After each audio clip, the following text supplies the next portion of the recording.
இயேசு தந்தை மகன் தூய ஆவியின் பெயராலே ஆமேன். மூவொரு கடவுளுடைய அருளும் ஆசீரும் பாதுகாப்பும் வழி நடத்துதலும் உங்களோடு இருப்பதாக. பாஸ்கா காலம் 6வது வாரம் வியாழன்கிழமை.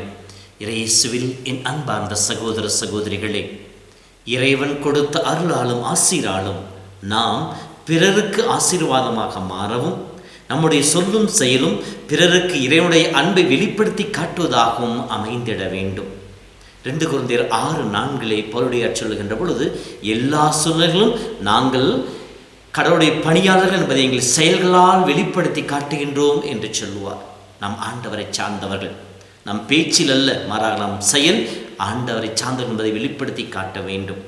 அப்படி என்றால் நம் வாழ்வில் இருக்க வேண்டிய குணாதிசயங்கள் என்ன? விவிலியம் பல உண்மைகளை நமக்கு சொல்லிக் கொடுத்தால், இன்றைய முதல் வாசகத்தின் வழியாக இறைவன் ஒரு சில பாடங்களை நமக்கு சொல்லிக் கொடுக்க ஆசைப்படுகின்றார். முதலாவதாக, அனைவரையும் அரவணைத்து செல்கின்ற மக்களாக இருக்க வேண்டும். இயேசுவை ஏற்றுக்கொண்ட மக்கள் மத்தியிலே வேறுபாடுகள் இருக்கக்கூடாது, உயர்ந்தவன் தாழ்ந்து என்கின்ற மனப்பான்மை இருக்கக்கூடாது, நல்லவர்களை அங்கீகரிப்பவர்களாக இருக்க வேண்டும், துன்பத்திலே துணை புரிபவர்களாக இருக்க வேண்டும். அதைத்தான் பவுல் முதலில் செய்தார். அவர் தன்னுடைய நற்செய்தி பணியை ஆற்றிக்கொண்டு ஏதென்ஸை விட்டு கொரிந்துக்கு போய் சேருகின்ற பொழுது, அங்கே ஏற்கனவே இயேசுவின் மீது நம்பிக்கை கொண்டதற்காக, இயேசுவை ஏற்றுக்கொண்டதற்காக துரத்தி அடிக்கப்பட்ட நாடோடிகளாய் வாழ்ந்து கொண்டிருக்கின்ற பிரிஸ்கிலா அக்கிலா என்கின்ற குடும்பத்தை சந்திக்கின்றார். அதை கண்டு அவர்களுக்கு ஆதரவு கொடுக்கின்றார். அவர்களோடு தங்கி அவருடைய நம்பிக்கையை உறுதிப்படுத்துகின்றார். இங்கே நான் போதகன் என்கின்ற அந்த உணர்வில் அல்ல, மாறாக கடவுளுடைய பணியாளன் என்கின்ற உணர்விலே அங்கே அரவணைத்து செல்கின்ற பண்பு அவரிடம் காணப்படுகின்றது. இரண்டாவதாக, நீங்கள் யாருக்கும் எதிலும் கடன்படாதீர்கள், அன்பு ஒன்றே நீங்கள் செலுத்த வேண்டிய ஒரே கடனாக இருக்கட்டும் என்று சொன்னாரே, அதை தன் வாழ்வில் வாழ்ந்து காட்டினார். இங்கே அவர் அந்த கொரிந்தியர்களை தங்கி இருக்கின்ற பொழுது நம்பிக்கை கொண்ட மனிதர்களுடைய நம்பிக்கையை தனக்கு ஆதாயமாக பயன்படுத்தி கொள்ளவில்லை. நான் யாருக்கும் எதிலும் சுமையாக இருந்ததில்லை என்று பவுலுடைய அறுதியிட்டு கூறுவார். காரணம், தன் வாழ்விற்கு தேவையானதையும் பிறருக்கு தேவையானதும் உழைத்து சம்பாதிக்கின்ற அந்த ஆற்றலை பவுலுடையாருக்கு கடவுள் கொடுத்திருந்தார். ஆகவே அங்கே அவர்களோடு தங்கி இருக்கின்ற பொழுது தனக்கு தெரிந்த அந்த வேலையை, கூடார வேலையை அவர்களும் செய்வதனாலே அவர்களோடு சேர்ந்து இவரும் வேலை செய்கின்றார். அவர்களுக்கு சுமையாகவோ வலுவாகவோ இருக்க அவர் விரும்பவில்லை. நம்முடைய அன்றாட வாழ்விலே நாம் யாருக்கும் எதிலும் சுமையாக இருக்காமல் பார்த்து கொள்ள வேண்டும் என்கின்ற 2வது பாடத்தை சொல்லிக் கொடுக்கின்றார். மூன்றாவதாக, எந்த சூழ்நிலையிலும் தன்னுடைய நோக்கத்தை மறந்துவிடக்கூடாது.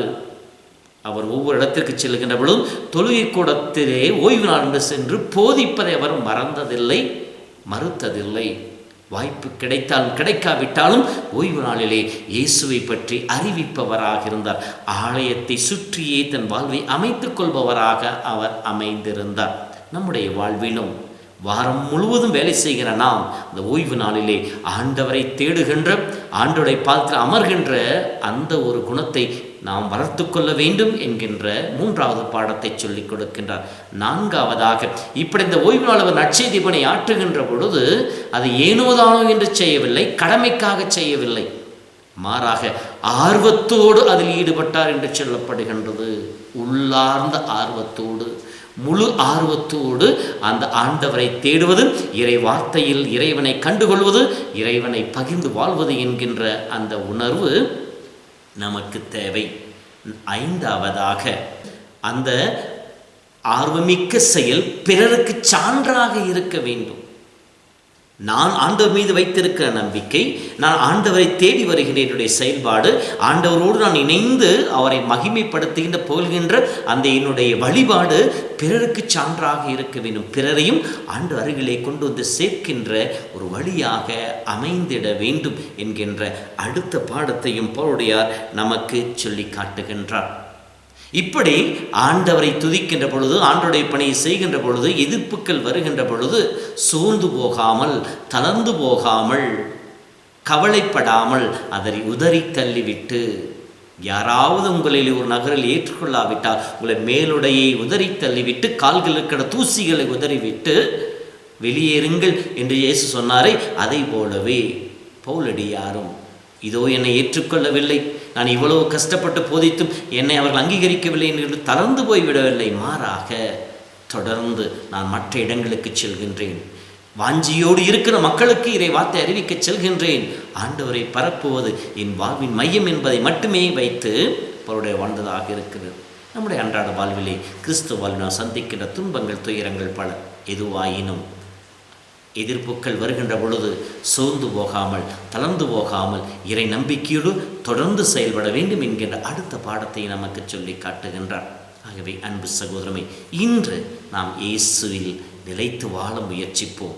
பவுலடியார் கிறிஸ்துவில் வாழ்ந்து கிறிஸ்துவை பிறருக்கு எடுத்து காட்டி இறை உறவின் மதிப்பீடின் மையமாக வாழ்ந்ததை போல நாமும் கிறிஸ்துவில் வாழ்வோம், கிறிஸ்துவை பிறருக்கு ஆர்வத்தோடு எடுத்துச் சொல்லுவோம், நம்பிக்கையின் மையங்களாக வாழ்ந்து பிறரையும் இறைவனில் நம்பிக்கை வைக்க வழிகாட்டுவோம். கடவுள் நம் ஒவ்வொருவரையும் நிறைவாய் ஆசீர்வதிப்பாராக. ஆண்டவர் உங்களோடு இருப்பாராக. எல்லாம் வல்ல இறைவன் தந்தை, மகன், தூய ஆவி உங்களையும் உங்கள் குடும்பத்தையும் நிறைவாய் ஆசீர்வதிப்பாராக. ஆமேன்.